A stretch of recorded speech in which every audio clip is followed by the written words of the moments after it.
Last episode में main examiner को दिखाया गया था और वो भी ली युआन के उस टेस्ट को देखकर शॉक रह गए थे क्योंकि वो लास्ट ट्रायल में पहुंच चुका था जो कि था 10th ट्रायल। जो ये 10th ट्रायल है ये काफी ज्यादा मुश्किल होता है, इसीलिए इस जगह पर काफी सारे बीस्ट होते हैं। इस बार ली युआन के सामना करना भी बहुत ज्यादा मुश्किल था इन बीस्ट का, क्योंकि ये सभी 7 स्टार वॉर लेवल के बीस्ट थे। तभी से एग्जामिनर होते हैं वो कहने लगते हैं अगर इस लड़के ने इस 10th ट्रायल को कंप्लीट कर लिया तो सही में ये हमारी कंट्री और हमारी सिटी के लिए एक बहुत बड़ा जीनियस बनकर उभरेगा, क्योंकि आज से पहले कोई भी हमारी सिटी में ऐसा बंदा नहीं निकला है जो कि इस 10th ट्रायल को कंप्लीट कर पाया हो, क्योंकि ये इस कंपटीशन का लास्ट ट्रायल है। तभी जो दो बाकी ऑफिसर होते हैं वो कहने लगते हैं सर इस टास्क को ये बंदा बहुत इजीली कंप्लीट कर लेगा, लेकिन सर उन्हें रोकते हुए कहते हैं तुम्हें अभी इस बारे में बात नहीं करनी चाहिए। मुझे भी लगता है कि ये बंदा इस टास्क को कर लेगा, लेकिन अभी हमें निश्चित नहीं होना चाहिए, हमें कुछ टाइम का वेट करना चाहिए। इसीलिए तुम लोग शांत रहो और अच्छे से इसकी वीडियो को रिकॉर्ड करते रहो, क्योंकि हमें ये वीडियो बाकी और लोगों को भी दिखानी पड़ सकती है। लेकिन वो अब ये भी सोचते हैं कि अगर ये बंदा सही में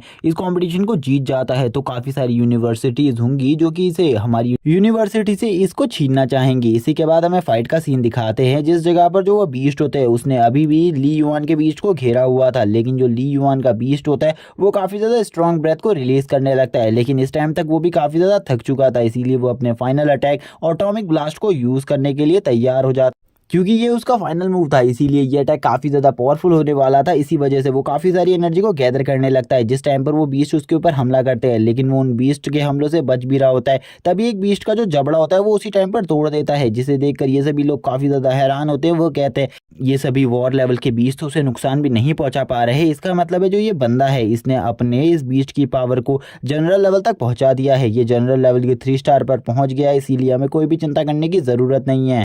और वो बहुत ज़्यादा इजीली इन बीस्ट के ऊपर हमला कर रहा होता है। लेकिन जो इन बीस्ट में जो सबसे ज़्यादा पावरफुल बीस्ट होता है जो इन सभी को लीड कर रहा होता है उसकी स्ट्रेंथ काफ़ी ज़्यादा थी, इसीलिए वो उसके सामने टिक भी रहा था और उसे काफ़ी ज़्यादा जख्मी भी कर देता है, जिससे उसे काफ़ी ज़्यादा गुस्सा आ जाता है और वो काफ़ी ज़्यादा ज़ोरदार रोर मारता है, जिसे देखकर ये सभी लोग भी काफ़ी ज़्यादा हैरान होते हैं और कहते हैं क्या सही में ये एक ई रैंक का बीस्ट है, क्योंकि एक ई रैंक का बीस्ट इतने सारे बीस्ट का सामना कैसे कर सकता है और इतनी ज़्यादा पावरफुल रोर को भी कैसे रिलीज कर सकता है। तभी जो यहाँ पर ली युआन का बीस्ट होता है वो एक बहुत ज़्यादा पावरफुल एटॉमिक ब्लास्ट को रिलीज करता है, जो कि इतना ज़्यादा पावरफुल होता है कि उस लीडर को एक ही बार में मार देता है और इसी के बाद एक जोरदार रोर के साथ अपने विनिंग को सभी के सामने डिक्लेयर कर देता है, जिसे देखकर सभी लोग हैरान होते हैं। एक बंदा बोलता है ये बंदा तो सही में काफ़ी ज़्यादा पावरफुल है, इसका बीस्ट भी बहुत ज़्यादा स्ट्रांग है। मेन एग्जामिनर तुरंत ही इन दोनों से कहते हैं मुझे इसकी रिपोर्ट दिखाओ, मैं इसकी रिपोर्ट्स अभी के अभी देखना चाहता हूँ, मुझे इसकी रिपोर्ट्स पर अभी भी शक हो रहा है, कहीं तुमने किसी और की रिपोर्ट्स तो नहीं देखी। तभी हमें अब उसी जगह का सीन दिखाते हैं जिस जगह पर उस एटॉमिक ब्लास्ट की वजह से एक काफ़ी ज़्यादा बड़ा होल बन गया होता है जो कि काफ़ी ज़्यादा स्ट्रांग होता है। इसी के साथ ही अब ली युआन का जो बीस्ट था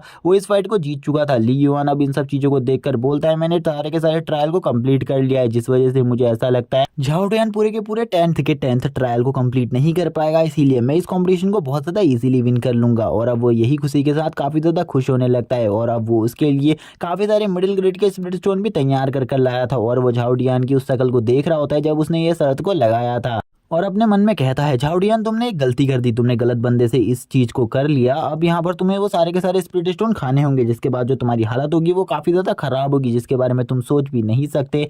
इसी के बाद हमें झाओ टियान के पेट को दिखाया जाता है जो कि काफी ज्यादा एग्रेशन से बाहर आ रहा होता है और इसी के सिस्टम को दिखाते हैं। जो सिस्टम होता है वो उसे बताता है उसके सारे के सारे ट्रायल कंप्लीट हो चुके हैं, इसीलिए अब उसे इस जगह से बाहर निकाला जा रहा है और थोड़ी ही देर में उसका ये टेस्ट पूरी तरीके से कंप्लीट हो जाता है और वो इस टेस्ट रूम से बाहर आ जाता है। जैसे ही ये टेस्ट रूम से बाहर आता है जो सिस्टम होता है वो इसके बारे में बताना स्टार्ट कर देता है, जो कि ये सिस्टम है ये ली युआन का नहीं है, इसीलिए वो उसके बारे में सारी चीजें बताना स्टार्ट कर देता है कि ये जनरल लेवल पर पहुंच गया है, जिसे देखकर ये सभी लोग हैरान होते हैं और ये कहने लगते हैं तुमने तो सही में काफी ज्यादा अच्छा प्रदर्शन किया है, तुम जरूर इस कंपटीशन को जीतोगे। लेकिन उसी टाइम पर जो मेन एग्जामिनर होता है वो उन्हें शांत रहने को कहता है और उससे कहता है क्या तुम्हें ठीक लग रहा है, और यहाँ पर वो उससे काफ़ी सारी बातें भी पूछने लगता है इन सब चीज़ों के बारे में, उसने ट्रायल को किस तरीके से एंजॉय किया। ली युआन उन्हें सारी बातें बताने लगता है। ली युआन ये भी कहता है कि ये ट्रायल मैंने पूरी तरीके से कंप्लीट कर लिया, क्या मैंने इसमें काफ़ी ज़्यादा अच्छा परफॉर्म किया है जिस वजह से आप लोग काफ़ी ज़्यादा खुश हैं। तभी जो बाकी दोनों ऑफिसर्स होते हैं वो उससे कहने लगते हैं तुमने अच्छा परफॉर्म नहीं किया है बल्कि तुमने बहुत ज़्यादा अच्छा परफॉर्म किया है, तुम इसके बारे में सोच भी नहीं सकते, लेकिन तुम काफ़ी ज़्यादा अच्छे हो क्योंकि तुम्हारे अंदर बिल्कुल भी ईगो और एटीट्यूड बिल्कुल ही नहीं है। और जबकि अब तुम्हारा टेस्ट कंप्लीट हो चुका है इसीलिए अब तुम इस जगह से जा सकते हो, तुम्हें इस जगह पर कोई भी नहीं रोकने वाला। जल्द ही इस टेस्ट का जो रिजल्ट है वो अनाउंस कर दिया जाएगा अगर कोई प्रॉब्लम नहीं होती तो। और इसी के साथ वो उसे ये भी बता देते हैं कि 2 बजे तक टेस्ट का रिजल्ट रिलीज हो जाएगा। और इसी के बाद अब ली युआन इस जगह से जाने लगता है अपने ट्रायल को खत्म कर कर। वो ट्रायल के बारे में ही सोच रहा होता है। वो सोचता है कि सही में क्या उसने इतना अच्छा परफॉर्म किया था कि सभी लोग काफ़ी ज़्यादा खुश है। तभी जो मेन एग्जामिनर होते हैं वो उसे रोकते हुए कहते हैं, क्या सही में जो तुम्हारे बीस्ट है उसका रैंक ई रैंक ही है? जिस पर वो हाँ कहता है और कहता है, हाँ मेरे बीस्ट का रैंक ई रैंक ही है। क्या आप इसके बारे में कुछ और जानना चाहते हैं? वो कहते हैं, नहीं, मुझे कुछ और प्रॉब्लम थी। तुम्हारे टैलेंट को देखकर मैं थोड़ा हैरान रह गया था। क्या सही में तुम्हारा जो बीस्ट है वो ई रैंक का ही है? क्योंकि मैंने आज से पहले कभी भी इतने ज़्यादा स्ट्रॉन्ग ई रैंक के बीस्ट को नहीं देखा था। ली युआन बताने लगता है कि उसका बीस्ट पहले से ही इतना ज़्यादा स्ट्रॉन्ग नहीं था। आजकल ही में उसका बीस्ट काफ़ी ज़्यादा स्ट्रॉन्ग हो गया है, जिसे सुनकर वो भी हैरान होते हैं। वो कहते हैं, तुम यहाँ से जा सकते हो। अब जो दोनों एग्जामिनर होते हैं वो उससे पूछते हैं, क्या आपको कुछ समझ में आया? तो वो कहते हैं, मुझे इसके बारे में कुछ भी समझ में नहीं आया, लेकिन इस बंदे की जो स्ट्रेंथ है और इसने जिस तरीके से इस एग्ज़ाम को दिया है, सही में ये एक उभरता हुआ सितारा है और आगे चलकर ये हमारे कॉलेज का नाम बहुत ज़्यादा रोशन करेगा। और अगर ये इसी तरीके से हाई स्कूल में भी परफॉर्म करेगा तो ज़रूर एक दिन ये गॉड लेवल पर भी पहुंच जाएगा स्पिरिट पेट के। इसी के साथ ही अब हमें बाहर का सीन दिखाते हैं। बाहर सभी लोग काफ़ी ज़्यादा हैरान होते हैं। सभी लोग आपस में बातें करने लगते हैं इन सब चीज़ों के बारे में कि उन्होंने कंपटीशन को किस तरीके से दिया। इसी के बाद जो ली युआन होता है उसके पास सू आ जाती है। सू उससे कहने लगती है क्या उसका टेस्ट हो चुका है। वो उससे उसके टेस्ट के बारे में पूछना चाहती थी लेकिन नहीं पूछ पाती। ली युआन तभी उससे पूछता है, तुम्हारा टेस्ट कैसा रहा? तभी वो बताने लगती है उसका टेस्ट काफ़ी अच्छा रहा, उसने टोटली 9 लेवल्स को क्लियर कर दिया है, इसीलिए तुम्हें चिंता करने की कोई भी ज़रूरत नहीं है। उसके अलावा इस एकेडमी में ऐसा कोई भी नहीं है जो कि इस कंपटीशन को इतने अच्छे तरीके से पास किया हो। ली युआन उसे देखकर बोलता है, मैंने बिल्कुल भी नहीं सोचा था इस लड़की की प्रतिभा इतनी ज़्यादा अच्छी होगी, ये इतनी ज़्यादा टैलेंटेड होगी। वो ली युआन को देखकर सोच रही होती है कि मैं इससे पूछूं आखिरकार जो इसका टेस्ट का रैंक है ये क्या है और इसने कितने ज़्यादा फ्लोर्स को क्लियर किया है, लेकिन वो उससे ये पूछ नहीं पाती। ली युआन भी उसकी इन बातों को समझ लेता है लेकिन वो कुछ भी नहीं कहता और बस यहाँ पर शांत रहता है। ये वो सोच रहा होता है अपने मन में, अगर वो इसे बता देगा उसने 10 के 10 फ्लोर्स को क्लियर कर दिया है तो ये काफ़ी ज़्यादा शॉक होगी और इसकी बात को बिल्कुल भी नहीं मानेगी। जब कॉम्पिटिशन का रिजल्ट अनाउंस होगा तभी इन बातों को जाना जाए तो काफ़ी ज़्यादा अच्छा रहेगा। किसी के मन में किसी भी चीज़ की कोई गलत भावना नहीं आएगी। इसी के बाद वो ली युआन से कहने लगती है, मुझे तुम उस जगह पर खाने के लिए ले चलो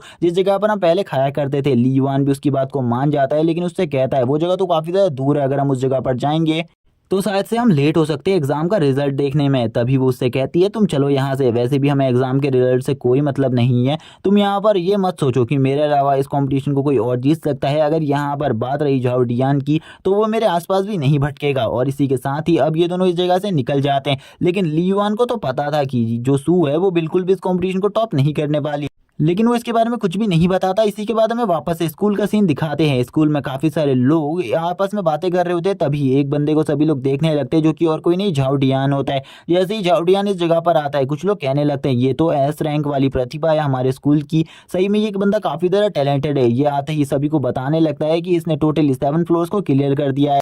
इसीलिए इस एकेडमी में यानी कि इस स्कूल में ये सोल बीस्ट कॉम्पिटिशन हुआ है, इसमें टॉप रैंकिंग वही हासिल करेगा, यानी कि वो फर्स्ट आएगा। और वो इन सब बातों का काफ़ी ज़्यादा ढिंढोरा पीटने लगता है, आस पास में सभी लोगों को इस बारे में बता देता है, जिस वजह से सभी लोग उसको अटेंशन देने लगते हैं और उसी के बारे में पढ़ने लगते हैं और कहने लगते हैं, ये तो सही में काफ़ी ज़्यादा टैलेंटेड है हमारे स्कूल में, हमने बिल्कुल भी नहीं सोचा था इस जैसा टैलेंट भी हमारे स्कूल में होगा। और वो इन सभी के सामने अपनी अटेंशन को बनाए रखकर शांति से आगे बढ़ रहा होता है अपने दोस्तों के पास में। तभी वो उसी टाइम पर उसका जो मन होता है उसमें ख्याल आता है, आखिरकार ली युआन कहाँ गया। ली युआन के बारे में सोचते हुए वो अपने दोस्तों से पूछता है, आखिरकार तुम्हें ली युआन के बारे में पता है कि वो कहाँ गया? लेकिन उसके दोस्त उसे बताते हैं, ली युआन को उन्होंने नहीं देखा, शायद से वो इस जगह से भाग गया है, क्योंकि तुमने उससे कहा था कि तुम इस जगह से निकल जाना अगर तुम कंपटीशन को क्लियर नहीं कर पाए, तो शायद से वो भाग गया है, इसीलिए अब तुम्हें चिंता करने की ज़रूरत नहीं है, वो तो पहले ही भाग चुका है। तभी जो उसका एक मोटा वाला दोस्त होता है वो उससे कहता है, तुम क्यों चिंता कर रहे हो, वैसे भी अगर उसकी जगह पर मैं होता तो मैं तुम्हारे साथ इस शर्त को बिल्कुल ही नहीं लगाता, मुझे पता होता कि रिजल्ट्स क्या आने वाले हैं और वैसे भी उस जैसा कचरा तुम्हारे सामने कहाँ ही टिक पाएगा, इसीलिए तुम्हें चिंता करने की कोई भी ज़रूरत नहीं है। इस बात को सुनने के बाद जो झाओ डियान होता है वो कहता है, हाँ वैसे भी तुम हर चीज़ में सही कह रहे हो। और वो अपने मन में सोचते हुए कहता है, जहाँ भी वो चला गया ये बहुत ज़्यादा अच्छी बात है, उसे इस जगह पर नहीं रहना चाहिए था। और जल्द ही जो रिजल्ट होता है वो भी अनाउंस होने वाला था और अब करेक्ट 2 बजने वाले थे, 2 बजे रिजल्ट अनाउंस होने वाला था। तभी यहाँ पर जो ढाउटियान होता है वो तुरंत ही ली युआन और सू को एक साथ आते हुए देख लेता है, जिसके बाद तो उसकी जल के राख हो जाती है और वो यहाँ पर काफ़ी ज़्यादा गुस्से में कहने लगता है, आखिरकार मैंने इस बंदे को देखा भी तो किसके साथ देखा, सू के साथ, मैंने इसे मना किया था सू के साथ रहने के लिए, लेकिन ये फिर भी उसी के साथ है। और तभी वो ली युआन से कहने लगता है क्या तुम कुछ भूल रहे हो, मैंने तुम्हारे साथ एक शर्त लगाई थी, तुम्हें शर्त के बारे में तो याद होगा, क्या तुम्हारा टेस्ट काफी ज्यादा अच्छा गया है। ली युआन उसे कहता है मेरा टेस्ट काफी ज्यादा अच्छा गया है, इसीलिए तुम्हें चिंता करने की जरूरत नहीं है, बस तुम यहाँ पर अपना ख्याल रखो, तुम यहाँ पर उतने सारे स्पिरिट स्टोन को किस तरीके से खा पाओगे। लेकिन तभी उसका जो एक दोस्त होता है वो उससे कहता है क्या तुम्हें सही में लगता है कि फर्स्ट लेवल को क्लियर कर कर वो भी बहुत ज्यादा मुश्किल से तुम इस जगह पर काफी ज्यादा अच्छी रैंकिंग हासिल कर सकते हो और पास हो सकते हो। बिल्कुल भी नहीं। जिस बात को सुनने के बाद सू को भी काफी ज्यादा गुस्सा आ जाता है। सू इन सभी की बातों को काफी ज्यादा गुस्सा होती है सुनकर, लेकिन वो लड़की होने की वजह से कुछ भी नहीं कह पाती। सभी लोग उसकी बेइज्जती कर रहे होते हैं। तभी जो झाउटियान होता है वो आगे आकर बोलता है तुम काफी ज्यादा वीक और कचरे हो, तुम यहाँ पर जितने भी लोग खड़े हैं उन सभी के सामने एक सबसे बड़ा कचरा हो, उन सभी के बीच में तुम कचरे के अलावा कुछ भी नहीं हो, जो कि एक दाग की तरह दिखता है। इसी के साथ ही ली युआन उसे कहता है तुम अपने बारे में चिंता करो, आखिरकार तुम इतने सारे ब्रिटिश को कैसे खा पाओगे, क्योंकि अभी टेस्ट का रिजल्ट रिलीज नहीं हुआ है, इसीलिए तुम वेट करो। इसी के साथ ही हमें वापस से अब उस घड़ी की तरफ दिखाया जाता है जिसमें अब करेक्ट 2 बज चुके थे। इसी के साथ ही रिजल्ट अनाउंस होने के बारे में बता दिया जाता है कि रिजल्ट अनाउंस हो चुका है। जितने भी स्टूडेंट होते हैं वो सभी के सभी अपनी रैंकिंग देखने के लिए आगे बढ़ते हैं। झाउडियान सोचने लगता है उसकी तो फर्स्ट रैंकिंग ही होगी, इसीलिए उसे चिंता करने की कोई भी जरूरत नहीं है। जैसे ही वो अपनी रैंकिंग के पास जाता है और अपनी रैंकिंग को चेक करने लगता है उसकी हालत खराब हो जाती है, क्योंकि उसकी रैंकिंग 3rd होती है और वो ये देखकर हैरान था। वो कहने लगता है आखिरकार ऐसा कैसे हो सकता है, मैं 3rd रैंकिंग पे कैसे हो सकता हूँ, जो फर्स्ट रैंकिंग और सेकंड रैंकिंग पर है आखिरकार वो दोनों कौन है। जैसे ही वो सेकंड रैंकिंग वाले को देखता है वो कहता है मैंने बिल्कुल भी नहीं सोचा था जो सू है वो मुझसे ज़्यादा टैलेंटेड होगी, ये तो सही में काफ़ी ज़्यादा अमेजिंग है, इसने 9 फ्लोर्स को क्लियर किया है और ऐसा करना किसी के भी बस की बात नहीं होती, ये बिल्कुल भी आसान नहीं है। इसने 9 के 9 फ्लोर्स को क्लियर कर लिया, मुझे लगा था ये मुझसे कम टैलेंटेड है लेकिन ये तो मुझसे भी ज़्यादा टैलेंटेड निकली। तभी वो सोचता है अपने मन में आखिरकार अगर ये सेकंड रैंक पर है तो फर्स्ट रैंक पर कौन है जो कि सू से भी आगे निकल गया, ऐसा कौन हो सकता है हमारी एकेडमी में, क्या कोई ना कोई है ऐसा जो कि सू से भी ज़्यादा टैलेंटेड हो। जैसे ही वो आगे से ली युआन के चेहरे को देखता है तो उसकी फट के चार हो जाती है वापस से, और अब वो एक जगह पर शॉकिंग रिएक्शन देता ही खड़ा रह जाता है। वो कहता है आखिरकार ऐसा कैसे हो सकता है, जो ली युआन है वो इस कॉम्पिटिशन को किस तरीके से जीत सकता है। उसने टोटली 10 फ्लोर्स को क्लियर किया है, यानी कि उसने पूरे के पूरे 20 चैलेंज को ही खत्म कर दिया है। उसने इस टेस्ट को पूरे तरीके से कंप्लीट कर लिया है। सभी लोग ली युआन के बारे में ही बातें करने लगते हैं। सभी लोग कहने लगते हैं आखिरकार ली युआन कितना ज़्यादा स्ट्रांग होगा जिसने 10 के 10 फ्लोर्स को क्लियर कर लिया। सभी लोग उसके बारे में बात करते हुए कहते हैं उस बंदे को अब किसी भी बात की चिंता नहीं है, क्योंकि अब यहाँ की जो बेस्ट एकेडमीज होंगी वो भी उसे अपने वहाँ लेने से मना नहीं करेंगी, इसीलिए किसी भी बात की चिंता नहीं है उस बंदे को। सभी लोग उसी के बारे में सोच रहे होते हैं और तुरंत ही जितने भी इस जगह पर बंदे होते हैं वो झाओबाई का मजाक उड़ाना स्टार्ट कर देते हैं। वो सभी झाओबाई को टीज करते हुए कहते हैं तुमने तो कहा था कि तुम टॉप रैंकिंग हासिल करने वाले हो, तुम्हारे सामने कोई भी नहीं टिक पाएगा, आखिरकार तुम इतने ज़्यादा वीक कैसे हो सकते हो, तुमने तो 3rd पोजीशन मिली है, तुम तो बहुत ज़्यादा बेकार हो, तुम तो काफ़ी सारे जनों से हार चुके हो। और ये बातें सुनकर वो अपने कान में हाथ रख लेता है। तभी ली युआन उसके सामने आता है और उससे कहता है आखिरकार जो तुमने शर्त याद दिलाई है मुझे उसका, अब यहाँ पर जो तुमने कहा था उस चीज़ को जल्दी पूरा करो, मैं तुम्हारे लिए ये सारे के सारे क्रिस्टल्स ले आया हूँ, इन्हें जल्दी से खा लो। इसी के बाद अब हमें सू का सीन दिखाते हैं। जो सू होती है वो सोचने लगती है इसी वजह से ये बिल्कुल भी मेरे रिजल्ट को देखकर हैरान नहीं था और ये मेरे रिजल्ट को देखकर काफ़ी ज़्यादा खुश था, क्योंकि ये फर्स्ट रैंकिंग हासिल करने वाला था। अब जितने भी स्टूडेंट इस जगह पर होते हैं वो काफ़ी ज़्यादा हैरान होते हैं ली युआन को देखकर। वो कहते हैं कि इस बंदे ने सही में ली युआन के साथ ही शर्त लगाई थी, ये बंदा तो बहुत ज़्यादा बुरा फंसा है। इसी के साथ ही ली युआन उससे कहने लगता है कहीं तुम इस बारे में तो नहीं सोच रहे कि तुम इन्हें बिल्कुल भी नहीं खाओगे और शर्त को इसी तरीके से छोड़ दोगे। लेकिन तभी वो गुस्से में आ जाता है और उससे बोलता है तुम यहाँ पर धोखेबाज हो, तुमने कोई ना कोई चीटिंग करी होगी, वरना तुम एक ही ई रैंक का टैलेंट फर्स्ट पोजीशन को कैसे हासिल कर सकते हो, तुम बिल्कुल भी फर्स्ट पोजीशन को हासिल नहीं कर सकते, तुम काफ़ी ज़्यादा बेकार हो, तुम सू को बिल्कुल भी नहीं हरा सकते। और अब वो काफ़ी सारे इल्ज़ाम लगाने लगता है, कहता है तुमने चीटिंग करी है। अब जैसे ही सभी लोग उसकी बात सुनने हैं तो सभी लोग कहने लगते हैं क्या सही में उसने चीटिंग करी है, जो फर्स्ट प्लेस पर है उसने चीटिंग कर वो फर्स्ट प्लेस पर पहुंचा है। कुछ लोग बोलते हैं उस जगह पर चीटिंग नहीं की जा सकती, क्या तुम्हें इसके बारे में कुछ भी नहीं पता, ये बंदा तो पागल है और पागलों जैसी बातें कर रहा है, तुम भी इसके साथ पागल मत बनो। ली युआन जैसे ही ये कहता हुआ सुनता है कि सभी लोग उसे चीटर कह रहे हैं तो उसे काफ़ी ज़्यादा बुरा लगता है। वो कहता है मैं बिल्कुल भी चीटर नहीं हूँ, अगर तुम हार चुके हो तो अपनी हार को तुरंत ही मान लो, तुम्हें यहाँ पर यही कुछ भी कहने की ज़रूरत नहीं है कि मैंने चीटिंग करी है, इसीलिए तुम शांत हो जाओ। वो काफ़ी ज़्यादा गुस्से में अभी भी चिल्ला रहा होता है और कहता है तुम एक चीटर हो, तुमने कोई ना कोई चीटिंग जरूर करी होगी, वरना तुम इस कॉम्पिटिशन में फर्स्ट रैंक को कैसे हासिल कर पाए। एक ई रैंक टैलेंट कितना ज़्यादा वीक होता है इसके बारे में मुझे अच्छे तरीके से पता है, इसीलिए तुम इसके बारे में मुझे बिल्कुल भी मत समझाओ। तभी जैसे ही कुछ लोग उसके बारे में सुनते हैं कि उसका जो टैलेंट बीस्ट है वो एक ई रैंक का बीस्ट है, कुछ लोग कहने लगते हैं हाँ ये बात तो सच है, कोई ई रैंक का टैलेंट यानी कि कोई ई रैंक का बीस्ट बिल्कुल भी इस काम को नहीं कर सकता। अब यहाँ पर तुरंत ही उसका सिस्टम भी सामने आता है और उससे कहने लगता है तुम्हारे लिए तो एक बहुत बड़ी प्रॉब्लम क्रिएट हो गई है, इस प्रॉब्लम से बाहर निकलने के लिए तुम्हें काफ़ी ज़्यादा मेहनत करनी पड़ेगी, मुझे ऐसा लगता है। ली युआन उससे बोलता है जाओ भाई, तुम्हें यहाँ पर ज़्यादा तमाशा करने की कोई भी ज़रूरत नहीं है। तुम सर हार चुके हो और ये साफ हो चुका है। इसीलिए इन सब चीज़ों के बारे में मत सोचो और तुरंत ही इसे खा लो। लेकिन वो उसे गालियाँ देते हुए कहता है,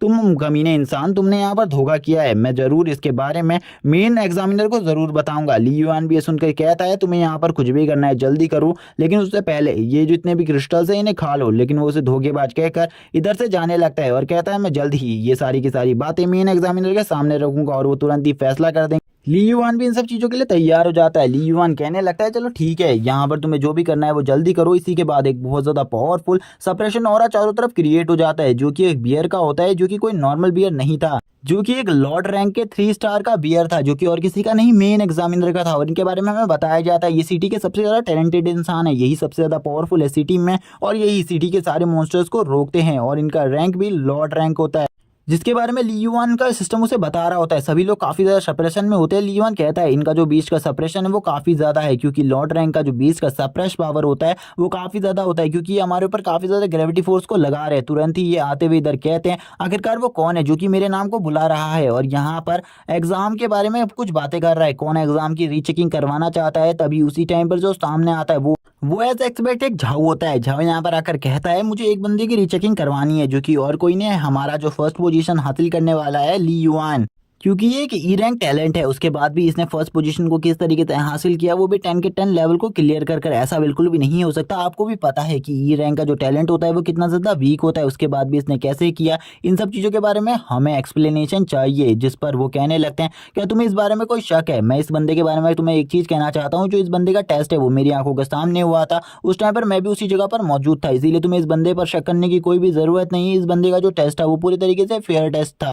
ये सुनने के बाद तो उसकी और ज़्यादा हालत ख़राब हो जाती है। वो कहता है, आखिरकार ऐसा कैसे हो सकता है? प्लीज़ वो उनसे कहने लगता है, क्या पता आपने कोई गड़बड़ी हो गई हो, क्योंकि उस जगह पर ये कोई ना कोई चीटिंग का सामान तो लेकर ही गया था, जिस वजह से ये फर्स्ट पोजीशन को हासिल किया होगा। सभी लोग अब ली युआन के फेवर में आने लगते हैं। कुछ लोग झाओ के भी फेवर में आते हैं, लेकिन ज़्यादातर लोग ली युआन के फेवर में ही थे, क्योंकि उन्हें पता था कि जो सीनियर एग्जामिनर है वो बिल्कुल भी गलती नहीं कर सकते। अब वो सीनियर एग्जामिनर के सामने भी चिल्लाते हुए कहता है कि जरूर उसमें कोई ना कोई गड़बड़ी हुई होगी, या फिर वो मशीन में गड़बड़ी हो गई होगी, वरना ये बंदा बिल्कुल भी फर्स्ट पोजीशन को हासिल नहीं कर सकता। तभी जो एग्जामिनर होते हैं वो कहने लगते हैं, क्या तुम्हें ऐसा लगता है कि मैंने इसका एग्जाम को रिजल्ट है उसमें चीटिंग करी है? क्या तुम मेरे ऊपर शक कर रहे हो? और वो काफ़ी ज़्यादा गुस्से में ये सारी बातें करते हैं। तभी जो झाऊ होता है वो काफ़ी ज़्यादा शर्मिंदा हो जाता है। वो उनसे कहने लगता है, ऐसा बिल्कुल भी नहीं हो सकता, आप बिल्कुल भी चीटिंग नहीं करवा सकते किसी को भी। इस बारे में मुझे भी पता है और बाकी सभी को भी पता है, लेकिन सभी को ये भी पता है कि एक ई रैंक का टैलेंट कितना ज़्यादा कमज़ोर होता है, और ये बात आप भी अच्छे तरीके से जानते हैं। तो ऐसा कैसे हो सकता है? आखिरकार ये बंदा 10 के 10 स्टेजेस को किस तरीके से कंप्लीट कर सकता है? अगर आप हम सभी को यकीन दिलाना चाहते हैं इस बात पर, तो हमें आप इस बंदे का, यानी कि ली युआन की वो पूरी की पूरी फुटेज हम सभी को भी दिखा दे, जिसके बाद हमें विश्वास हो जाएगा कि सही में ये फर्स्ट रैंक के काबिल है और इसी ने उस टेस्ट को पूरे फेयर तरीके से कंप्लीट किया है। वरना हम बिल्कुल भी नहीं मानने वाले, क्योंकि इस जैसा बेकार कचरा बिल्कुल भी हमारी एकेडमी में फर्स्ट पोजीशन हासिल करने के लायक नहीं है। अब उसके जितने भी सपोर्टर इस जगह पर थे वो काफी ज्यादा जोर से चिल्लाने लगते हैं, और अब वो ली युआन से कहता है, मैं यहाँ पर तुम्हें एक चीज कहना चाहता हूँ। इसी के साथ ही सू भी उसे मारने के लिए आगे बढ़ती है, लेकिन ली युआन तुरंत ही सू को रोक लेता है। वो झाओ से कहता है, अपनी बात को रखो। झाओ उससे कहता है, मैं तुमसे बस इतना कहना चाहता हूँ, तुम मेरे साथ एक फाइट कर लो, जिसके बाद यहाँ पर सभी को पता चल जाएगा तुम कितने ज्यादा स्ट्रांग हो अगर तुम उस फाइट को जीत गए तो। तभी ली युआन का सिस्टम उससे कहता है बाहर आकर कि ये बंदा तुम्हारे लिए काफी ज्यादा प्रॉब्लम को क्रिएट करने वाला है, इसीलिए इसे जल्दी से जल्दी खत्म करो। तभी जो झाओ डियान होता है वो कहता है कि मास्टर आप भी इस कंपटीशन को करवाना चाहिए, क्योंकि अगर ये कंपटीशन होगा तो शायद से हम दोनों में जो अंडरस्टैंडिंग हुई है, मिसअंडरस्टैंडिंग, वो पूरी तरीके से क्लियर हो जाए। इस बात के लिए वो भी मान जाता है, क्योंकि वो उन फुटेजेस को नहीं ला सकते थे, जिस पर वो ली युआन से राय लेने को कहते हैं। तभी जो ली युआन होता है वो भी सभी लोगों के प्रेशर में होता है। सभी लोग चाहते थे कि वो इस फाइट को ज़रूर से ज़रूर लड़े, क्योंकि वो सभी देखना चाहते थे कि इसने चीटिंग करी है या फिर नहीं। जिस बात का जो फैसला होता है वो खाली इस फाइट से हो सकता था। इसीलिए जो झाओ होता है वो उससे कहता है, क्या सही में तुम इस फाइट को करना चाहते हो तो जल्दी से जल्दी मुझे बता दो, क्योंकि मैं इस फाइट को ऑर्गेनाइज करा रहा हूँ। लेकिन जो सू थी वो उससे मना करती है। वो कहती है, तुम्हें ये फाइट करने की कोई भी ज़रूरत नहीं है, क्योंकि ये बंदा तुम्हें नीचा दिखाने की कोशिश कर रहा है। तभी ली युआन कहता है, तुम्हें इस बारे में चिंता करने की कोई भी ज़रूरत नहीं है, तुम मेरे बारे में काफ़ी ज़्यादा चिंता कर रही हो। और वो तुरंत ही अपने हाथ को आगे करता है और खड़ा करते हुए कहता है, ठीक है, यहाँ पर मैं भी इस कॉम्पिटिशन के लिए तैयार हूँ, मैं इस फाइट को करने के लिए तैयार हूँ। जल्दी से कोई लोकेशन ढूंढो और उस जगह पर हम फाइट करेंगे और मैं ज़रूर इसे हरा दूंगा। और हमेशा जैसे कि झाऊ से कचरा बोला करता था, अब वो उसे कचरा बोलते हुए कहता है, इस जैसे कचरे की मेरे सामने कोई भी हैसियत नहीं है फाइट करने की, इसीलिए मैं इसे बहुत ज़्यादा बुरे तरीके से हराऊंगा। इसे सुनने के बाद झाऊ को भी बुरा लगता है, लेकिन वो हंसते हुए कहता है, ये तो वक्त बताएगा आखिरकार इस कंपटीशन को कौन जीतता है। जो कि एग्जामिनर होते हैं, मेन एग्जामिनर, वो कहने लगता है, ठीक है, ये जो हमारा एग्जाम हॉल है, मैं इस टेस्ट को हमारे एग्जाम हॉल में ही करवाऊंगा, क्योंकि ये जो भी मिसअंडरस्टैंडिंग हुई है ये हमारे एग्जाम हॉल में ही हुई है। जिसे सुनकर झाओ भी रेडी हो जाता है और ली युआन भी। झाओ कहने लगता है, इसको आप ही को होस्ट करना होगा, क्योंकि आप इसके गवाह बनेंगे आगे चलकर कि ये कंपटीशन आपकी आंखों के सामने हुआ था जब ये बंदा हारेगा। जिसके बाद अब वो दोनों ही आपस में बहुत ज़्यादा बहस करने लगते हैं और जो झाओ होता है वो उससे कहता है, आज मैं तुम्हें ज़रूर बहुत ज़्यादा अच्छा सबक सिखाऊंगा। तुमने सू को बहुत ज़्यादा अच्छे तरीके से टच किया है ना, लेकिन आज मैं तुम्हारे उन हाथों को तोड़ दूंगा जिन हाथों से तुमने सू को टच किया है। इतनी ज़्यादा खूबसूरत और टैलेंटेड लड़की एक टैलेंटेड लड़के के साथ ही अच्छी लगती है, बिल्कुल भी तुम जैसे कचरे के साथ नहीं। जो मास्टर होते हैं वो तो इन लोगों को समझाने की पूरी कोशिश कर रहे थे कि तुम्हें फाइट नहीं करनी चाहिए, फाइट कर कुछ भी हासिल नहीं होने वाला, लेकिन इन दोनों को तो फाइट ही करनी थी। इसीलिए अब मास्टर भी रेडी हो जाते इस फाइट के लिए और वो तुरंत ही इन्हें अपने अरीना में लेकर आ जाते। अरीना काफ़ी ज़्यादा बड़ा होता है जिसमें काफ़ी सारे स्टूडेंट बैठे हुए थे और मास्टर उन सभी को अब इसके बारे में कहते हैं, ये फाइट तो मैं स्टार्ट कर रहा हूँ, लेकिन इसके कुछ रूल्स हैं, अगर तुम इन रूल्स को नहीं मानोगे तो तुम तुरंत ही फाइट हार जाओगे। जैसे कि तुम किसी भी अननोन थिंग का इस फाइट में यूज नहीं कर सकते, जिस बात को वो दोनों ही मान लेते हैं। ली युआन कहता है, चलो ठीक है, फर्स्ट अटैक तुम मेरे ऊपर कर सकते हो, मैं तुम्हें पूरा चांस दे रहा हूँ अपने ऊपर फर्स्ट अटैक करने का। तभी जो झाओ होता है वो उससे कहता है, बाद में तुम ये मत कहना कि मैंने तुम्हारे ऊपर फर्स्ट अटैक किया था, तुम ही मुझे फर्स्ट अटैक करने का चांस दे रहे हो। अब वो दोनों भी यहाँ पर इस फाइट को करने के लिए तैयार हो जाते हैं। वो दोनों ही काफी ज्यादा गुस्से में होते हैं एक दूसरे से। जो ली युआन होता है वो उससे कहता है, आज मैं तो इस बंदे को अच्छा सबक सिखाऊंगा, जितना भी आज तक इस बंदे ने मुझे टीज किया है इन सब चीजों का बदला आज इसे जरूर मिलेगा। लेकिन दूसरी तरफ जो झाओ होता है वो सोच रहा होता है, वो इस बंदे की जो पोल है वो सभी के सामने खोल कर रख देगा, ये कितना ज्यादा वीक है, और तुरंत ही अपना जो 20 सोल होती है उसको समन करना स्टार्ट कर देता है और थोड़ी देर में वो अपने जो 20 सोल होती है उसे समन कर लेता है इस जगह पर, जो कि एक स्केलेटन क्रैब टाइप होती है।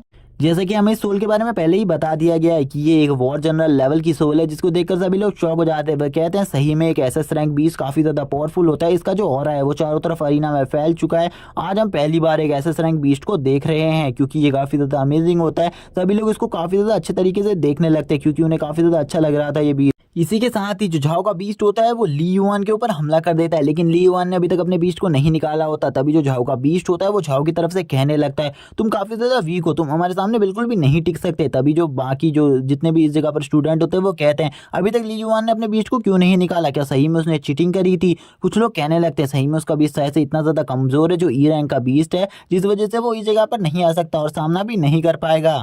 सू काफी ज्यादा हैरान होती है ये सब देखकर। सू कहने लगती है, अगर उस जगह पर कोई भी प्रॉब्लम होगी तो मैं तुरंत ही उस जगह पर चली जाऊंगी ली युआन को बचाने के लिए, क्योंकि मैं नहीं चाहती कि वो हार जाए। और इसी के बाद ही जो ली युआन का सिस्टम होता है वो उसके पीछे खड़ा हुआ होता है, वो उससे कहता है, तुम मेरी आवाज को नहीं सुन सकती, लेकिन मैं तुमसे बस इतना ही कहना चाहता हूँ, ली युआन इतना ज्यादा कमजोर नहीं है कि वो इस बंदे से हार जाए। और वैसे भी उस जगह पर एग्जामिनर खड़े हुए हैं और उनके अलावा और कोई भी इस टाइम पर इतना ज़्यादा स्ट्रांग नहीं है कि इस भीड़ में उसके इस पावरफुल बीस्ट का सामना कर सके तुम्हारे अलावा, और ये जरूर को यहाँ पर कोई भी गड़बड़ी नहीं करे। तभी जो ली युआन होता है वो जोर से चिल्लाता है, तुम सभी लोग मेरे स्पिरिट बीस्ट को देखना चाहते हो तो ठीक है, यहाँ पर मैं तुम्हें अपने स्पिरिट बीस्ट से रूबरू करवाता हूँ। इसी के साथ ही अब उसकी जो आंखें होती हैं वो भी ग्लो करने लगती हैं और अब वो अपने स्पिरिट बीस्ट को समन कर लेता है। थोड़ी देर में इस जगह पर उसकी जो रेप्टाइल बीस्ट होती है, यानी कि ये एक डायनासोर है, वो इस जगह पर आ जाता है और इसकी हाइट काफी ज्यादा होती है, क्योंकि ये इस स्केलेटन मॉन्स्टर से भी ज्यादा बड़ा था, जिसको देखकर सभी हैरान हो जाते हैं। सभी लोग कहते हैं कि ये तो बिल्कुल भी एक ई रैंक का बीस्ट नहीं है, क्या बकवास चल रहा है, ये ई रैंक का बीस्ट कैसे हो सकता है, ये तो काफी ज्यादा स्ट्रॉन्ग है। जो सामने से झाओ का बीस्ट होता है वो भी इस बीस्ट को देखकर हैरान होता है, ये दोनों ही एक दूसरे को देख रहे होते हैं। तभी जो ली युआन का बीस्ट होता है वो झाओ के बीस्ट को देखकर बोलने लगता है, तुम आज बिल्कुल भी नहीं बचोगे, तुम्हें आज खत्म कर दिया जाएगा इसी जगह पर। इसी के साथ ही इस जगह पर फाइट स्टार्ट हो जाती है। जो ये फाइट होती है ये काफी ज्यादा इंटेंस होती है, ये दोनों ही एक दूसरे को हराने की पूरी कोशिश कर रहे थे और इस जगह पर जो जमीन होती है वो बहुत ज्यादा बुरे तरीके से ध्वस्त भी होने वाली थी। इसी के साथ ही जो झाओ का बीस्ट होता है वो अपने काफी ज्यादा पावरफुल अटैक को कर देता है, लेकिन ली युआन का बीस्ट भी अपने हैंड पाम अटैक को कर देता है, लेकिन इस अटैक से वो तुरंत ही बचने की कोशिश करता है, क्योंकि उसे इसके बारे में पता चल गया था कि ये अटैक काफी ज्यादा स्ट्रांग होने वाला है, क्योंकि इसके बारे में पहले ही ली युआन ने उसे बता दिया था कि ये अटैक इतना ज्यादा पावरफुल है। कि इस अटैक की वजह से उसके बीस्ट की सारी हड्डियां भी टूट सकती है। इसीलिए वो इस अटैक को देखते ही अपने बीस्ट को तुरंत ही पीछे कर लेता है, जिस वजह से ये अटैक जैसे ही जिस जगह पर लगता है उस जगह पर एक बहुत ज़्यादा बड़ा गड्ढा बन जाता है। और ये गड्ढा इतना ज़्यादा बड़ा था कि इसको देखकर झाओ भी हैरान था। इसी के साथ ही अब झाओ के बीस्ट को दिखाते हैं, जो कि पीछे आने की वजह से थोड़ा बहुत डर भी गया था, लेकिन वो अभी भी इतना ज़्यादा वीक नहीं था कि वो इस बीस्ट का सामना ना करे और इस जगह से भाग जाए। झाओ अपने बीस्ट से कहता है तुरंत ही उसके ऊपर अपनी मल्टीपल स्ट्राइक अटैक से अटैक करो उसके ऊपर और उसकी हालत को काफ़ी ज़्यादा खराब कर दो और उसको बहुत बुरी तरीके से जख्मी कर दो। और वो तुरंत ही उसकी ऐसी बात सुनकर अपने जो क्रैप वाले पंजे होते हैं उनसे अटैक करने के लिए आगे बढ़ता है। और गाइज यहाँ पर मैं पहले ही बता दूं, जो ली युआन का बीस्ट है वो काफ़ी ज़्यादा स्ट्रॉन्ग है, क्योंकि वो जनरल लेवल पर है और ये अभी भी वॉर लेवल पर है। इसीलिए इसका सामना उसके लिए करना बहुत ज़्यादा मुश्किल बात है। इसी के बाद झाओ का बीस्ट भी अब आगे बढ़ने लगता है। झाओ का बीस्ट काफ़ी ज़्यादा गुस्से में ली युआन के बीस्ट से कहता है तुम आज बिल्कुल भी नहीं बचोगे। लेकिन जो ली युआन का बीस्ट था वो झाओ के बीस्ट को बार बार उठा के पटकने लगता है और बहुत ज़्यादा बुरे तरीके से उसकी बॉडी को कुचलने लगता है। और ये देखकर तो अब झाओ को भी समझ में आ जाता है कि ये सामने वाला बीस्ट जिससे वो सामना कर रहा है वो काफ़ी ज़्यादा स्ट्रॉन्ग है, उसका सामना करना इतना भी आसान नहीं होने वाला उसके लिए। ली युआन के बीस्ट का हर अटैक इतना ज़्यादा स्ट्रॉन्ग हो रहा था, झाओ का बीस्ट उसके हर अटैक को बिल्कुल भी नहीं संभाल पा रहा था। कुछ कुछ अटैक तो उसकी पावर से इतने ज़्यादा इंसेन थे कि वो उन अटैक की वजह से काफ़ी ज़्यादा घायल भी हो गया था। अब ली युआन के बीस्ट को काफ़ी ज़्यादा प्लस पॉइंट मिल रहा था, वो काफ़ी ज़्यादा बुरे तरीके से झाओ के बीस्ट को पीट रहा था, जिससे झाओ भी समझ जाता है कि इसका सामना करना बहुत ज़्यादा मुश्किल होने वाला है। और यहाँ पर एक सीन तो काफ़ी ज़्यादा अमेजिंग होता है, जिसमें वो उसको उठाकर दोनों ही तरफ पटकने लगता है। अब यहाँ पर जितने भी स्टूडेंट्स हैं वो समझ जाते हैं जो ली युआन है उसका बीस्ट काफ़ी ज़्यादा स्ट्रॉन्ग है, इसीलिए अब उन्हें असलियत समझ में आ जाती है और वो झाओ से कहने लगते हैं तुम धोखेबाज हो, तुम यहाँ पर सभी को झूठ बोलकर इस जगह पर लाए हो और तुमने सभी का टाइम वेस्ट किया है। अब हमें वापस से सीन दिखाया जाता है सू का। सू कहती है मैंने आज से पहले बिल्कुल भी इसके बीस्ट को नहीं देखा था, लेकिन इसका बीस्ट मेरे बीस्ट से भी काफ़ी ज़्यादा अमेजिंग है। मैंने इतना ज़्यादा पावरफुल अटैक बिल्कुल भी नहीं देखा। और वो काफ़ी ज़्यादा हैरान भरे लुक से यहाँ पर उसके बीस्ट को देख रही होती है, लेकिन तभी जो झाओ होता है उसे ये हार बिल्कुल भी बर्दाश्त नहीं होती और वह कहने लगता है मैं तुमसे बिल्कुल भी नहीं हार सकता, मैं तुम जैसे कचरे से बिल्कुल भी नहीं हार सकता, इसीलिए तुम आज मरने के लिए तैयार हो जाओ, आज तुम्हें मरना होगा और इस तुम्हारे बीस्ट को भी जिसने मेरे बीस्ट को नुकसान पहुंचाया है। अब ली युआन का बीस्ट भी गुस्से में होता है, इसीलिए वो उसे थोड़ा बहुत पीछे धक्का दे देता है और काफी ज्यादा पीछे फेंक देता है एक लात मार कर, जिसके बाद सभी को ऐसा लगने लगता है कि अब जो झाओ का बीस्ट है वो पूरे तरीके से ओवर हो चुका है, अब वो बिल्कुल भी स्टैंड नहीं कर पाएगा। लेकिन उसी टाइम पर जो झाओ होता है वो उस अपने बीस्ट को एक पिल खिला लेता है, जो कि काफ़ी ज़्यादा पावरफुल पिल होती है, जिस वजह से उसका लेवल बढ़ जाता है, जिसको देखकर एग्जामिनर कहते हैं ये कॉम्पिटिशन अब पहले ही खत्म हो चुका है क्योंकि तुमने चीटिंग करी है झाओ। जिस वजह से जो झाओ का बीस्ट होता है उसका लेवल तुरंत ही जनरल लेवल के लेवल 3 पर पहुंच जाता है। लेकिन इसके काफ़ी सारे डिसएडवांटेज भी थे, जिस वजह से इसके बीस्ट की जो इंजरी थी वो काफ़ी ज़्यादा बढ़ जाएगी और आगे चलकर इसका बीस्ट को रिकवर होने में 1 महीने का टाइम लगेगा। अब जो उसका सिस्टम होता है वो उससे कहता है ये बंदा तो तुम्हें हराने के लिए कुछ भी कर सकता है, इसीलिए तुम्हें इसे अच्छे तरीके से हैंडल करना होगा और इसे एक अच्छा सबक सिखाना होगा। तभी हमें वापस से एग्जामिनर को दिखाते हैं, जो कि उससे काफ़ी ज़्यादा चिल्लाकर ये सारी बातें कह रहे होते हैं। वो झाओ से कहते हैं झाओ तुम्हें ये सब कुछ करने की कोई भी ज़रूरत नहीं है, तुम्हारा बीच बहुत ज़्यादा बुरे तरीके से घायल हो चुका है और तुमने चीटिंग भी करी है, इसीलिए तुम्हें इसकी सज़ा मिल सकती है। लेकिन ली युआन का बीस्ट अभी भी उससे फाइट करने के लिए तैयार था, लेकिन इस फाइट का जो रिजल्ट होता है वो अभी तक नहीं आया होता। तभी ली युआन कहता है चलो ठीक है, मैं देखना चाहता हूँ आखिरकार अब तुम्हारे बीस्ट की पावर कितनी ज़्यादा बढ़ गई है, अब मुझे तुम्हें हराने में और ज़्यादा मज़ा आएगा। इसी के साथ ही अब झाओ बोलने लगता है क्या तुम्हें सही में लगता है कि तुम मेरे बीस्ट को इस टाइम पर हरा पाओगे? बिल्कुल भी नहीं, आज जो तुम्हारी हार है वो पक्की हो चुकी है। इसी के साथ ही वाला पार्ट यहीं पर एंड हो जाता है। वीडियो अच्छी लगी हो तो चैनल को सब्सक्राइब कर देना और कमेंट में नेक्स्ट पार्ट लिखना मत भूलना इसके नेक्स्ट पार्ट के लिए। Okay bye guys.